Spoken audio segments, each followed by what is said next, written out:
Hello everyone. So today I'm going to share my first, I guess, major stick welding project. So I've been welding with the Lincoln welder, which is like a .35 spool flux coil spool for like 1 to 10 years, and I decided that, hey, it takes too long, and I got a $100 stick welder from Amazon, and yeah, we're gonna fix this bucket. So if you look at this bucket, you can see how it's kind of got like a sad face. Okay, you can see how it kind of like it has a bow, right? So that's from like in the wintertime, mostly when I'm snow plowing, because of the gravel here, right? What I do is I curl up the bucket exactly the way you see it right there, and what that does is it allows me to like push the snow and mostly leave the gravel behind. So that works pretty good. But sometimes when I'm pushing snow like that, like rocks and stuff like that will get stuck underneath it, and over time, what it has done, you can see how it's basically gotten curved up over here. So the plan for today is I'm gonna take this bag of lump charcoal. All right. Well, first I'm going to disconnect the bucket from the tractor. It's a quick attach, so it'll come off really easy. Right. This way we don't set the tractor on fire. So I'm going to disconnect the bucket, and I'm going to fill the bucket with this charcoal over here, and that should heat up the metal enough so that I can hammer it, hopefully, back flat. And without breaking the welds, because there's obviously welds probably right along that crease right there, and I don't want to break that weld. So by heating it up, I think I should be able to avoid it. I mean, the bucket is functional like this, so it's almost like nothing can really go wrong. But what I've noticed is like on the corners here, you can see how it's actually made a hole on that side, and it's also made a hole, similar hole on the other side. So what I'm going to do is I'm going to reinforce the bottom side with this plate that I got here. So this is a 1/4 inch. So on the front, I'm going to put this, it's about 5 inches wide. I got to kind of fit it. I think I got it like 66, almost 67 inches. That's a 66-inch bucket. So I'm going to have to fit it. And then this is going to go on the back side. So the wide piece is going to go here on this section here. So this is the part that mostly hits the rocks, and then I'm going to take that 2-inch and I'm going to weld it back there, just so that the thicker piece, basically the two pieces are kind of connected, and I think it'll make it stronger. So I think this is a good project to like practice my stick welding skills on, because like I said, I've been welding with the Lincoln welder, which is like a flux coil spool for like 10 years. It's really slow. You got to do a lot of weaving back and forth. Like I have welded metal that's this thick, but yeah, it just takes so long. But so I'm going to use like a 1/8 rod. It should go a lot faster. It's just going to be a straight pull with it. So yeah, let me disconnect the bucket and get this charcoal in there and start heating this thing up.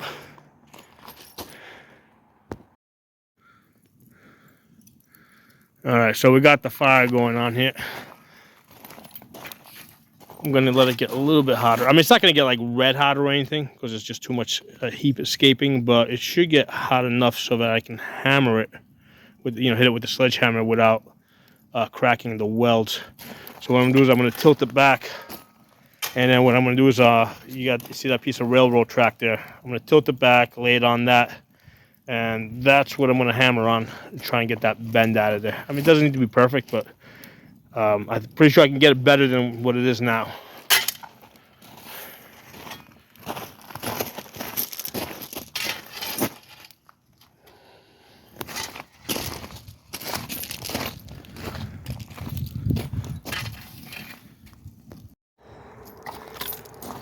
This is coming out really easy. I had actually done this once before, but I was with a different bucket. I had not heated it up like this. So what I ended up doing was I ended up cracking the weld. Straighten it out, but I cracked the factory weld. So now I can see that it's moving and it's not cracking. It's moving very easy too.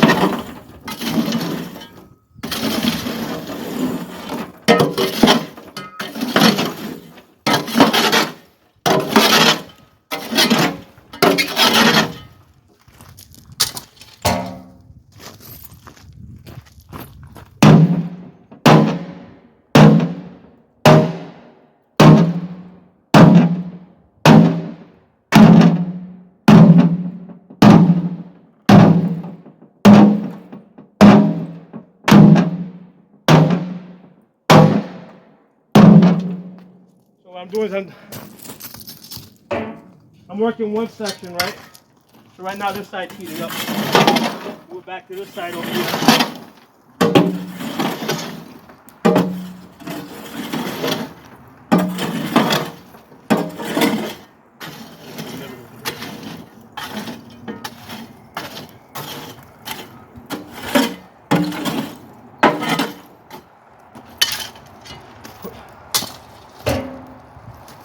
That side's pretty much done. Came out of the way.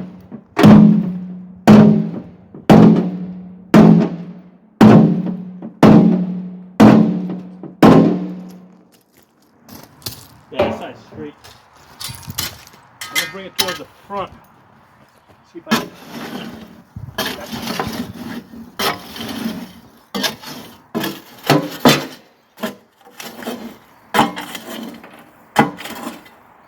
One thing that sucks about this is ripping in this shit. But I mean, it's not that much different than having a barbecue. I mean, barbecue charcoal. But I got the lump ones, which burn a little bit harder. Front here. Get that bend out.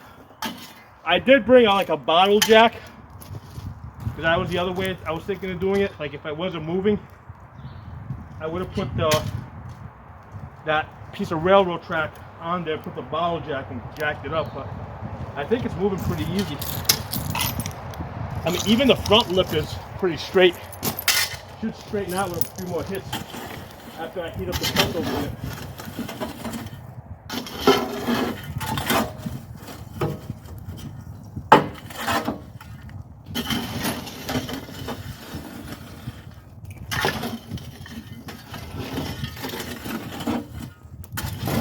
And like I said earlier, make sure you disconnect the tractor before you do this. Or disconnect the bucket from the tractor.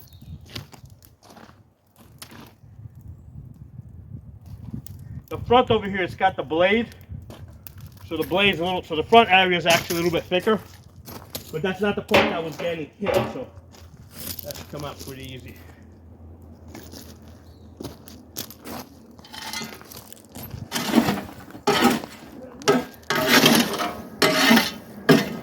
Front a few more times.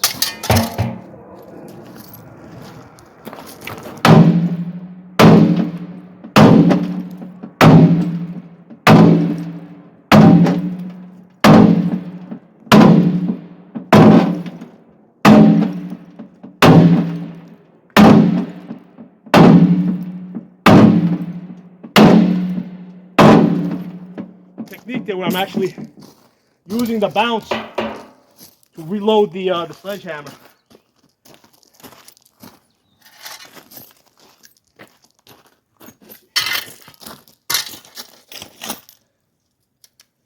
That looks pretty straight. Hit the back a little more.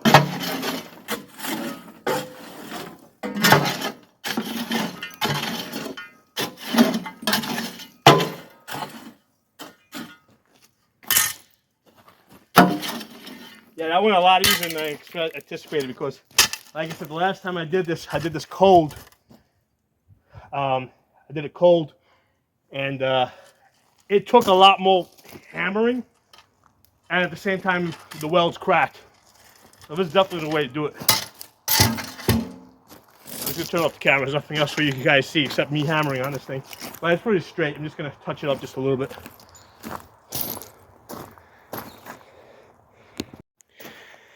Yeah, so I got the bucket flipped over, and it's relatively straight. But you can see how bad the holes are actually gotten. I didn't even realize they were that bad. And we're just gonna start tearing all the way across, right on both sides. So that looks like it might be like a 1/8 steel. So these are 1/4 inch. So these are gonna hold up a long time. So I'm gonna put the thin one up here across the top, and then the wider one is gonna match up right there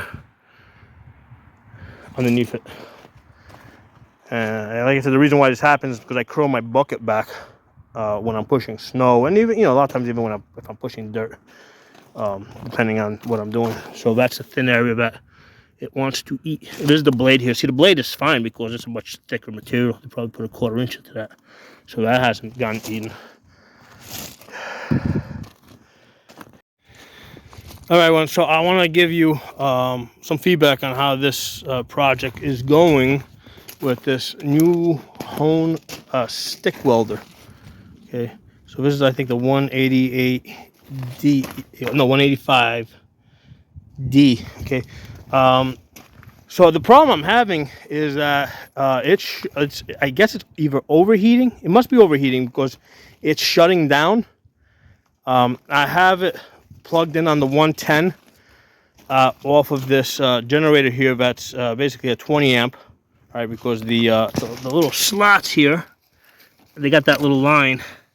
So this is 20 amps, and the issue I'm having is that it keeps shutting down. Now, I am sticking the rods a bit, and I am needing to like start them back up. So that's probably drawing a lot more power. That might be heating it up even more. But yeah, every time it overheats, it shuts down for at least a good 5 minutes, and it just started frustrating the shit out of me. And I just pulled out the link in here.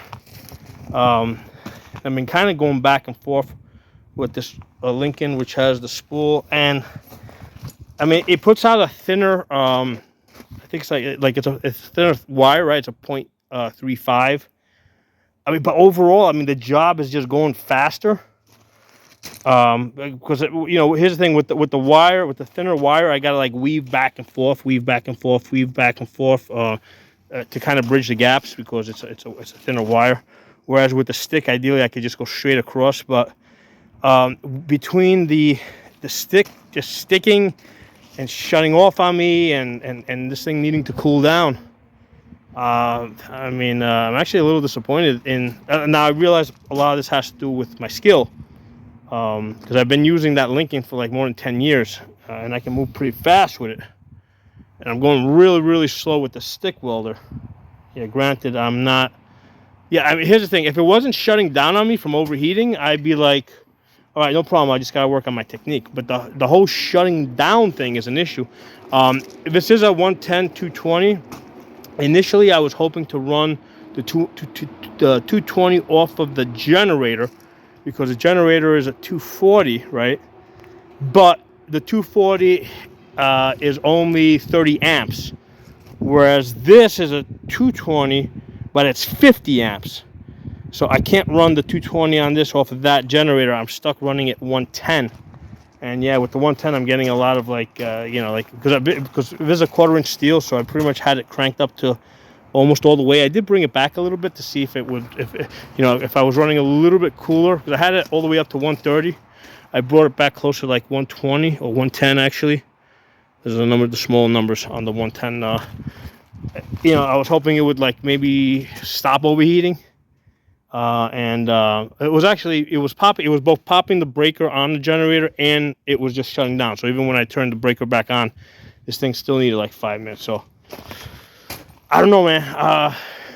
I may end up returning this to Amazon, just because it's like, you know, it's like that one's working just fine. I'm actually able to get the job done faster. I was hoping I'd be able to go a lot faster with the stick welder, but as it's turning out, I'm just going a lot faster with the with that older Lincoln that I got over there.